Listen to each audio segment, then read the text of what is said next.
Mega Money Babes? We are live for Mega Money Mondays. This is our segment, I guess you could call it, where we go live on the first Monday of every month to offer you guys free money coaching. So hello. I'm so excited to have you all here. I'll give a couple minutes for people to join. I know we're kind of in the middle of the day here, so it might not be the best time for everybody to jump in. If you are new here, basically what I would want you to do is head over to Facebook, join our free Facebook community. There's almost 10,000 members right now. It's incredible. There is so much support from all of the other babes in the group and also myself and the team. Basically, if you have a question that you would like answered on one of these lives, head over to the Facebook group. You can post it in there. You can ask right now as well, but if it's in the time where we're not actually live, head over to the Facebook group, post it in there, tag me in it, and then we will add it to our list of questions that we answer on these lives. So we can answer them in full detail, free money coaching, so it's amazing. For those of you who don't know, we had our podcast episode with Girls Gotta Eat that went out today. It was phenomenal. And I know a lot of you babes are new from that podcast, so I just wanted to say welcome. I am so happy to have you here. It really is my goal to help you master your money and build a bank account that never stops growing. If you see me looking kind of back and forth, I am live on Facebook and also live on Instagram at the same time. All of these sessions will be posted in the Facebook group and saved as IGTV videos. So if you ever want to go back and reference something, you definitely can. You can come on and ask questions about your personal situation, money coaching. If you have questions about investing, real estate investing, I'm also a registered real estate broker, so I have a really great resource if you have questions there as well. And essentially, I am just here to support you guys. Hey Anne, can't wait to read the ebook. I can't speak today. Can't wait to read the ebook. I am so excited. For those of you who don't know, we have a free ebook. It is an amazing resource for you guys. It's like 16 pages. My business coach was like, why aren't you charging for this? How are you not charging for this? And I'm like, I don't know. I want to make sure I am providing massive value to this community. So it is a 16-page ebook, and it is the exact process that I used to pay off $40,000 of debt in 18 months and build a $500,000 net worth in my 20s. I'm giving you all the secrets and really telling you the why behind each one of the steps in the process. And this is actually the process that we teach in our paid program, the Making Money Moves method. So we also have a paid program. It is our 3-month coaching program where you get to work with myself and the team directly. It's incredible. The babes coming through here have such incredible success. Like I can't even, it's too much. So like, I'll give you a couple examples. One of our babes, she sent me a message, and I tell this story all the time because it's literally one of my favorites, but she sent me a message and she's like, Nicole, we are 1 week into the program. I've had one call with you and I am now, sleeping 8-9 hours a night, whereas I was only sleeping 4 or 5 hours a night before because I was so stressed. I'm having a better relationship with my boyfriend than I've had in years because I was so stressed before. I am losing weight that I couldn't lose because I was so stressed before. And this isn't even to talk about the fact that at this point, she was saving $2,500 a month. $2,500 a month, okay? We put a plan in place for her to be able to buy her first home within a year. She thought that was going to be a 10-year plan. We put a plan in place where she's going to be able to buy a house within a year. Based on the level that she was saving and investing at after only 2 weeks working with us, she was able to lock in her millionaire status in her 20s, meaning if she kept her investments the same way that she currently had them, she would retire a millionaire and retire like 10 to 15 years earlier. We also talk a lot about and teach a lot on negotiation, negotiating your bills down and negotiating our salary up. Negotiation is a way that we are able to save tons of money. Like I save literally thousands of dollars a year by negotiating. We talk about, kind of scripts and stuff that you can use in our Quick Wins playbook. You can download a copy of that on our website as well. That is a paid resource. I'm a certified negotiations expert, so I've written all of the scripts myself and literally saved thousands of dollars a year doing this. But anyway, so she used these scripts and she was like, Nicole, I'm so scared. I'm so scared to negotiate. I don't know if I can do it. And she's like, I'm an introvert. And I'm like, it's okay, girl. We're going to get you going. You just have to read literally right off the page.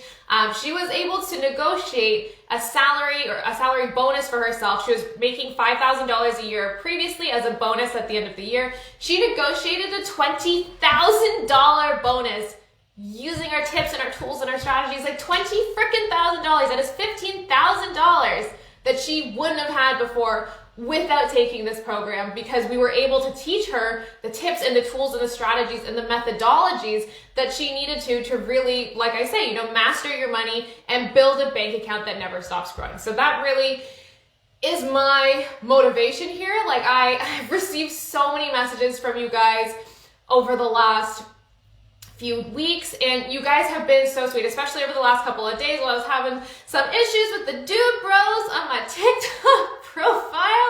You guys were so sweet, and it really just made me remember, a few things. Number one, like, who am I doing this for?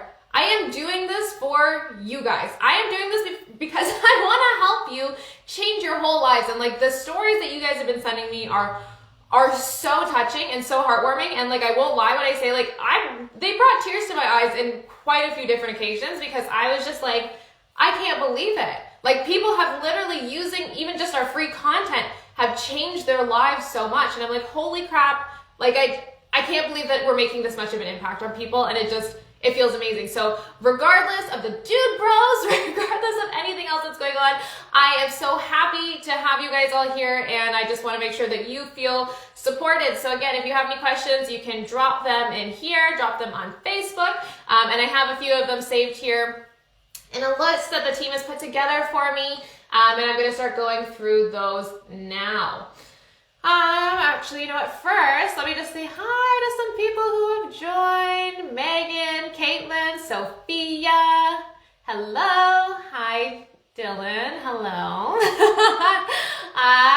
Yes, I love it. I love it. I love it. Sorry, some of you guys have not your real name on here, so that's okay. I love it. So excited to see you guys. Audrey, Reet, Colette. Amazing. And I'm just making sure that there's no other questions. Can't wait to read the ebook. I love it. Okay, guys, if you have any questions, post them in there. I will get them answered on this live. Hello, hello, hello.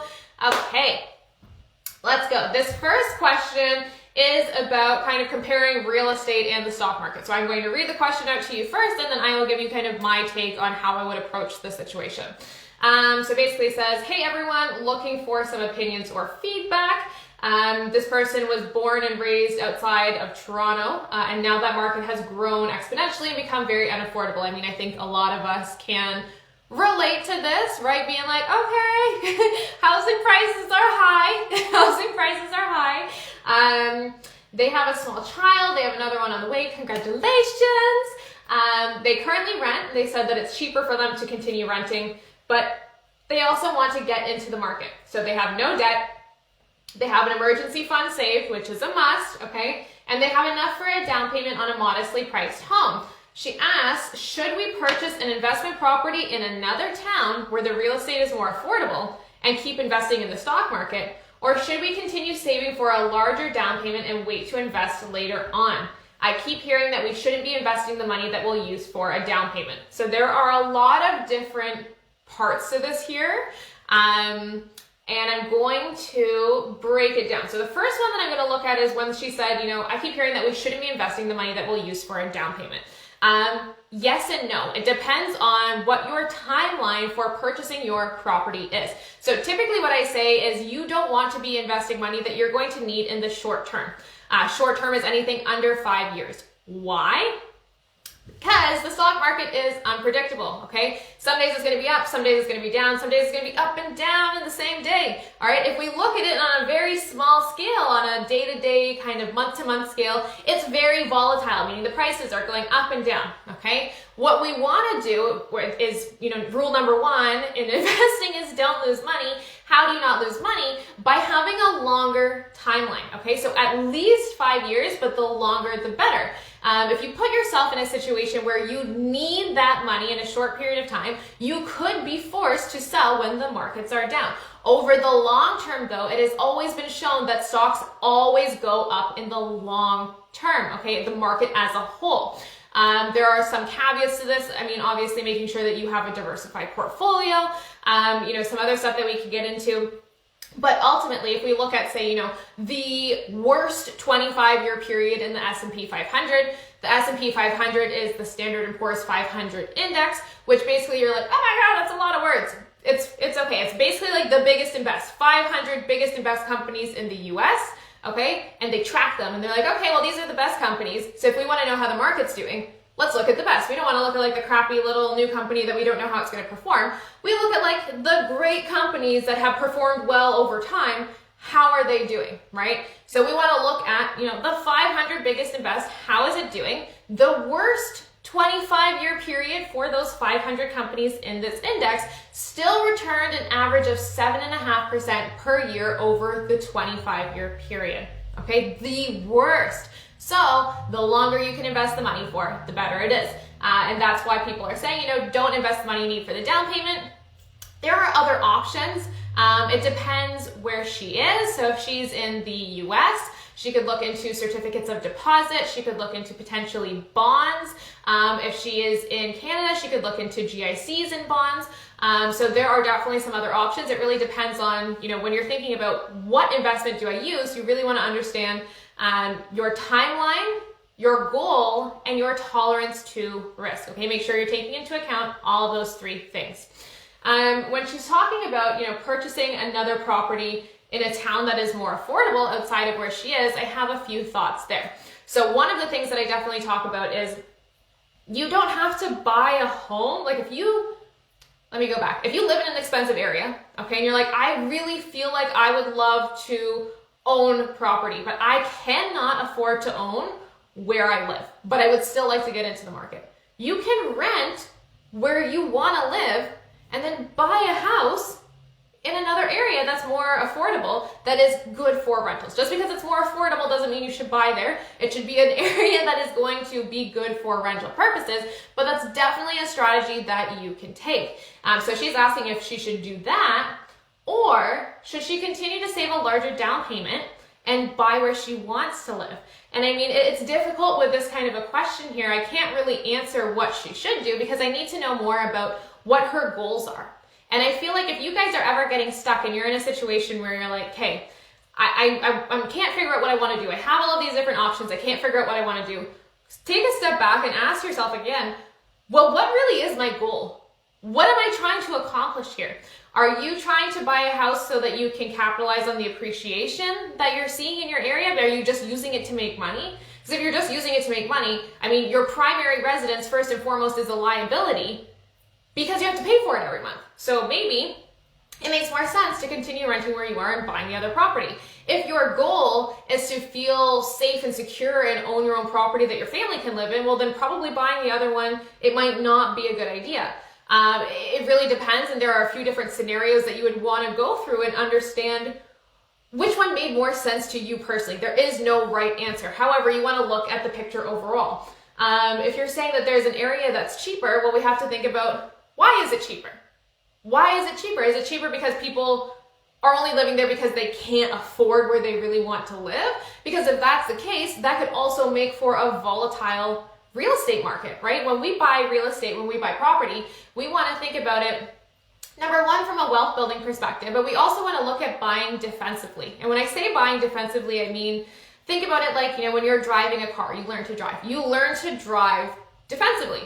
Because you can't control what everybody else on the road is doing, but you can control yourself. So when we invest and we buy properties, we buy defensively. We buy with the end game in mind. We also buy with an understanding of we can't control the market. So if we get into a situation where we maybe need to sell this property in the future, are we buying in an area that might not hold its value? Additionally, you might also want to look at, okay, well, the area that I want to buy a house in right now versus the other one, maybe the other one's appreciating, meaning the prices in the area are going up 5% a year, but the area she lives in are going up 20% a year. When you make money on real estate, you're making money not only on your initial investment, meaning how much you're putting down for the down payment, you're making money off of other people's money. That's why real estate is amazing. I just recorded a video about this for our other program, the Income Multiplier, which shows you how to create multiple streams of income. I had a whole kind of section on this, is like, other people's money, OPM. You want to use OPM. If you can make money off of other people's money, aka the bank, when you're buying real estate, that's the best. That's the best. Like, let's look at an example, okay? So say you had a $50,000 down payment, okay? You could put that $50,000 into the stock market. all right? Say you put it into the stock market, stocks go up by 10% that year, you make a 10% return on your $50,000 investment. That means you made $5,000. Great, right? You're like, yeah, I made $5,000 for doing nothing. However, if you had taken that $50,000 and purchased a $500,000 house with it, and the value of the property went up by 10%, that means you would have made, on paper, $50,000. That would have been a 100% return on your investment. Wow, which is huge, right? And why did you get that? Because you made money off of other people's money. So lots to think about. I threw a lot at you for this question. Unfortunately, honey, I can't tell you exactly what to do, but I hope that I gave you some more kind of data points to think about. Make sure you're weighing all of your options and make sure you understand why you're actually doing this and what benefit you're hoping to get. And if you're looking at buying real estate, how are you going to make money off of it? Are you going to make enough money in rents? Because if you're telling me where you live, it's cheaper to rent than buy, then maybe the rents aren't going to cover all of your costs. Maybe that's not a good real estate investment either. So lots of things to look at. Make sure you look at all of the data and all of the different numbers to make sure that you are figuring out what's best for you personally. I think there are some comments on here. Do we do mentorship for people in the European market? 100% babes. So we have had babes in our programs from all over the world. However, our specific, say like account recommendations, or when we talk about specific things about like the real estate market or whatever, those examples are going to be for the US and Canada. So whoever's coming in, if you're outside of the US and Canada, you just need to be aware that we may not know what accounts to use in your country, so it's small kind of details like that. We have had still many babes that have come in like that, but it depends on what your comfort level is overall. Hello, Nick. How to know where to start? I'm not sure where to start with, if you mean just your journey overall. I would say the best bet for you to do would be to go over to the link in our bio. Download a copy of the Make Money Moves method. Again, that is my 5-step process. It's our signature process that we used, that I put together, that helped me pay off $40,000 of debt and build a $500,000 net worth in my 20s. It is 100% free. So if you guys have not grabbed a copy of that yet, highly, highly recommend it. In addition, if you wanted to start off, we have another mini course called 30 Days to 100K. Absolutely free as well. Runs through how to build your first 6-figure bank account. So if you go over to our website, look up 30 Days to 100K, and you'll be able to join there. It's a 3-day video series with instructions over 30 days on everything that you can do to start building up your bank account. Hello, Audrey, starting new, 24, and have recently inherited 4 children. Hello, beautiful babe. I am so happy to have you here. If you have any specific questions, let me know. I am so proud of you, and I know that motherhood can be difficult. I have a 20-month-old myself, but we're gonna get through it together. And if you need anything, I am here to support you. Okay. Hello. Okay, I'm gonna get on to the next question here.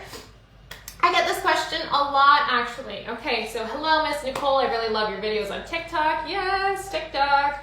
I was wondering, what do you think of the Acorns investing app? So I do not know a ton about Acorns. I have to admit that I have never personally used it. However, what I have heard about it is that essentially it's like rounding up your purchases. So if you go and buy something, and you guys can correct me if I'm wrong here, but if you go and buy something and it's $5.50, it could round it up to $6. It's investing that difference for you. I think that this is an amazing first step for somebody who feels like they don't have the money to invest. Because you're getting all of this little money from all of these different places and putting it towards your goals. However, I am a big proponent of reverse engineering your goals. So what I mean by that is looking at what your goal is. Okay, so say I want to buy a house in 3 years. Okay, how much money do you need for the down payment? How much money do you need for closing costs? Add that up, figure out what that total is, and then reverse engineer it, meaning figuring out how much money you need to save every month in order to hit that goal. If we do not reverse engineer our goals, it's impossible for us to put together a plan for success. And really how we're going to make sure that we're successful is by making that roadmap to success. You cannot have a roadmap to success if you don't know where you're going. I use this example a lot. Imagine, guys, that I was just like, hey, can you book me a flight to Australia? Okay, okay, cool. At first you'd be like, yeah, I can book you a flight to Australia. But then when you actually went to execute it, you'd be like, okay, wait, where in Australia are you going? What day do you want to go? Like, what kind of a flight do you want to take? Do you have any preferences for airlines? Like, whatever it is. You need all of those details. You might think that you're working towards a goal, like, yeah, I'm going to book a flight to Australia. But if you don't have all of this other information, you're not going to be able to create that roadmap to success. So make sure that you are always reverse engineering your goals. Again, like I said, if you're, thinking that, hey, I don't have the money to invest, and a lot of us believe we don't have the money, but we can actually find it, okay? I think it's better than nothing. However, again, I highly recommend reverse engineering your goals and saving and investing that way. Hello, I am new to the group. I'm a single working mommy. Yes, mama life, okay? Our goal is to build our first home in 2 to 3 years and build up my savings and invest my money and watch it grow. Where do I start? I'm a beginner. I don't know a single thing about stocks and investing. Start slow and give me the beginning steps, please. Okay, I think a lot of you guys are probably in a similar situation in the sense where you're like, okay, I am new to this. I am realizing that maybe there's something else that I need to do to master my money and build a bank account that never stops growing, but I'm not sure where to start. So I actually just did a TikTok video on this. It's like how to invest in 15 seconds. Okay, number one, we're going to want to open a brokerage account. What I want you to do is use tax sheltered accounts where and when possible. In Canada, these are things like your RRSP or TFSA. And in the States, these are things like your 401k or your IRA. Why do we want to use tax sheltered accounts when and where possible? Because why would we want to pay taxes on our money if we don't have to, okay? If there is one thing that is for sure in life, it is taxes, okay? So make sure that you are limiting your tax liability when and where possible. If you think about it, if your marginal tax rate is 20%, 30%, that means you're spending 20 to 30%, 40% of your income on taxes. So if you can reduce how much money you're spending in taxes, then you're putting a ton of money back in your pocket that you wouldn't have otherwise had. So yes, invest in tax sheltered accounts when and where possible. The next thing you're gonna do is take some money, transfer it into that account, but you are not done yet, okay? And I see this as a mistake that a lot of people make. They will go, and they'll be like, great, I opened my Roth IRA and I transferred, $1,000 into it. Amazing. But now what? Now what? You have to choose the investments. Just because it's in the account, it's not invested. Your Roth IRA or your IRA or your TFSA, whatever, is not an investment. It is an account that allows you to purchase investments, okay? It's an account that you can buy investments and hold them inside of it. So you transfer your money into the account and then go and actually choose your investments. What investments you choose depends on what your goals are, what you're actually saving for. If we're talking about investing as well, we also have a self-study program called the Millionaire Investor. It's incredible. It's 12 modules of everything you need to know about getting started investing. So if you're just like, hey, quick and dirty, I want to get some more information, that is also an amazing resource, and you can get into the next cohort if you sign up on our website. If you're thinking about investing, a few things that I want you to know beforehand. Number one is ideally you want to have your high interest dates. I can't speak tonight. Your high interest debts paid off first and foremost. Why? Because imagine we can get 10% in the stock market. Okay, say the stock market is going to be amazing. We're going to get 10% in the stock market. But your debts, your credit card debt, you got $5,000 on a credit card and it's at 24.99% interest. You will get an automatic 24.99% return on your money by paying off that high interest debt. So it makes a lot more sense to get 24.99% return versus a 10% return. That's 14.99% higher. Put your money where it's going to work hardest for you. I can't remember if I said this in the podcast or not, but imagine you make $50,000 a year. I want you to think of every single one of your dollars as a little worker. Put them where they are going to work hardest for you. Acorns, honey, we talked about that a couple minutes ago. I'm using Stash app. What's the difference between buying a stock and investing in it? Buying a stock and investing in a stock are completely the same thing. When I talk about the difference between trading and investing. Investing, I see it as, longer term, 5 years or more. Trading is when you are day trading. You are like, hey, I'm going to buy a stock today and maybe I'm going to sell it tomorrow. There are some big implications you need to be aware of in terms of taxation that nobody likes to talk about, especially in the States where you have short-term capital gains tax. In addition to understanding that I think that number is 90% of day traders lose money. Okay, where you make money is by investing for the long term.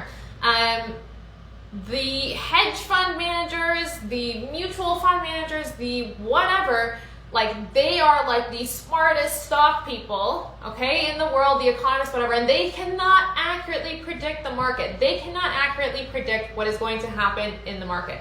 So what makes us think that these people or these institutions that have billions of dollars of backing behind them with research and tools and information, and they can't accurately predict what's going on, but we're going to know, right? And that's where when you talk to people and they're like, investing is gambling and investing is, you're just going to lose your money. People who trade stocks, who sell them very quickly, who don't hold for a longer period of time, it is more likely that they are going to lose money, okay? Again, 90% of them are losing money.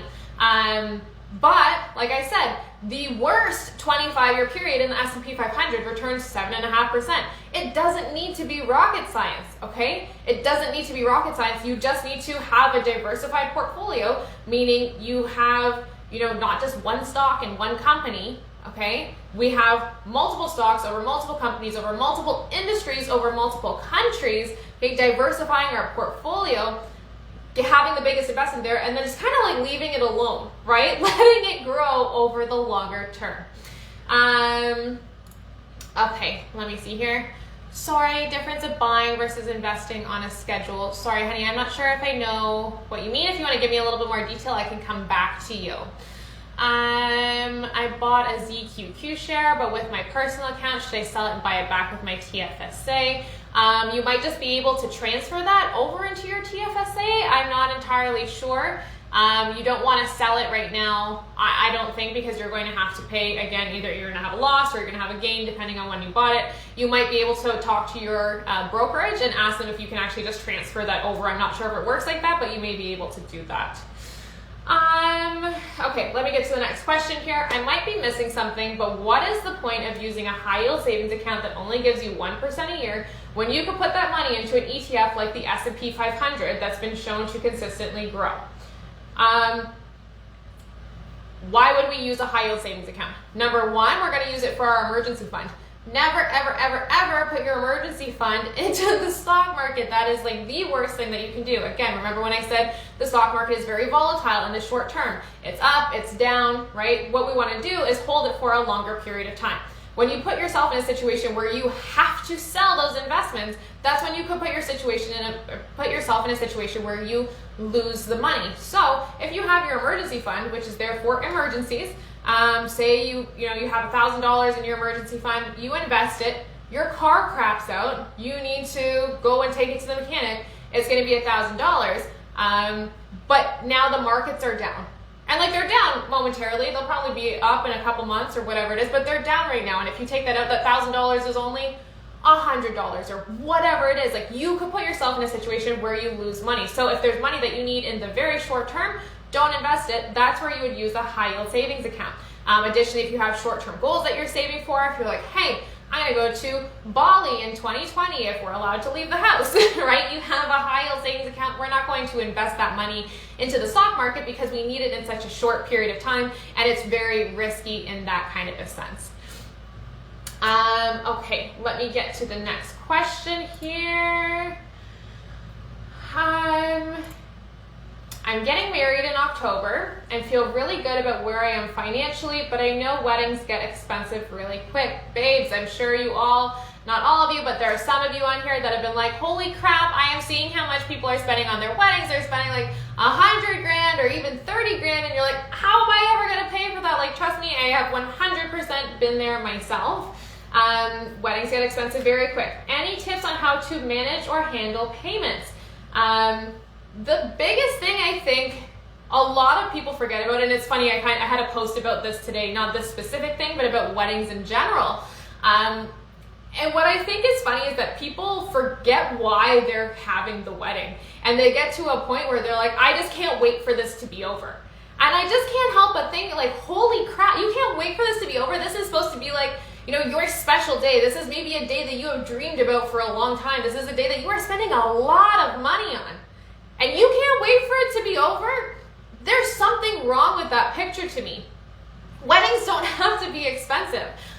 Justin and I got married. We actually ended up having 2 weddings because we had one here in Canada. We also had another one in Mexico. The one here in Canada was for like our grandparents and people that like could not make it to Mexico. And I think we spent like 15 grand in total for both of them, including, you know, our stay at the hotel and food and drinks and everything for the whole week we were there. We had an upgraded room. That was including my wedding dress, like all of these different things. Like it literally included everything, like the other wedding, the officiant, like all of that stuff, the decor, food, everything, okay, for $15,000. And they were both beautiful. So I think the biggest thing that you need to go back to and say, what are you doing this for? And what actually makes you happy? And my kind of thing was, I'm not just going to do something just because society tells me that that's what I'm supposed to do. And kind of in a way, I'm like, well, if society's telling me to do this, I kind of just like want to do it a different way because like screw society and their expectations. So for me, it was like even things like, you know, the little favors that you give to people after the wedding. I think it's silly. I think most people are taking those and throwing them away. And you always see the people at the end of the wedding be like, here, take some more seeds. Somebody take these because nobody's taking them with them.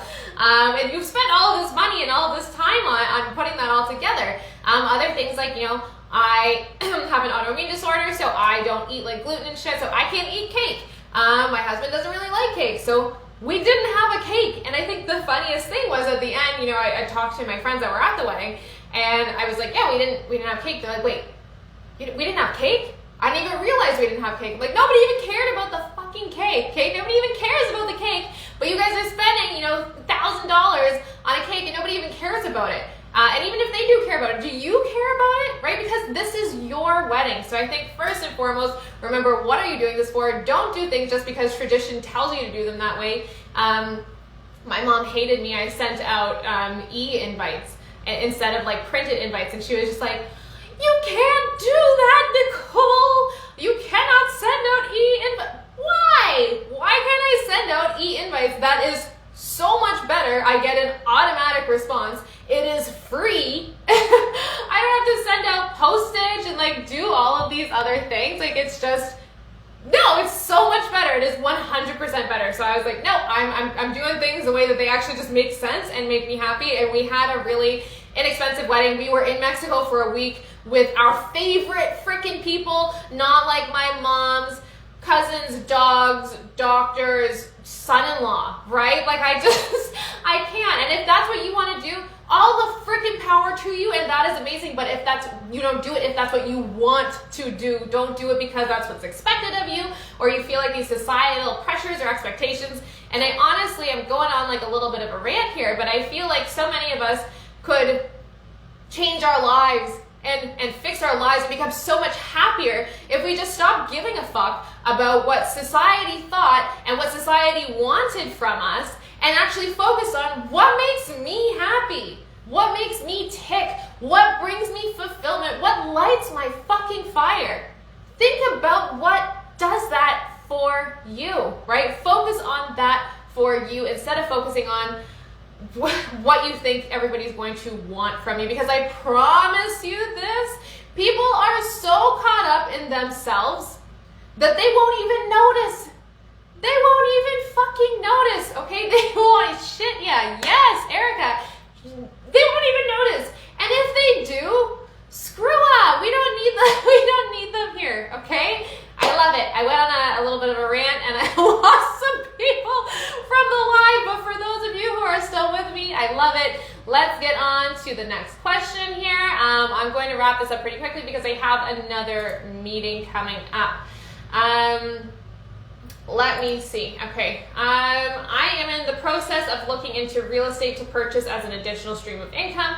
What do you think the top 3 to 5 things to look for are when you're purchasing real estate? I think my biggest fear is purchasing and not being able to find a renter, or is that the wrong way to think about creating an asset out of real estate? No, that is the right way, because if you don't have a renter, who's paying the bills? Then you're paying the bills, right? That doesn't work. So first and foremost, yes, we want to pick a property that is in an area that has high rental demand, and not just high rental demand overall, but high rental demand for the type of property that you are purchasing.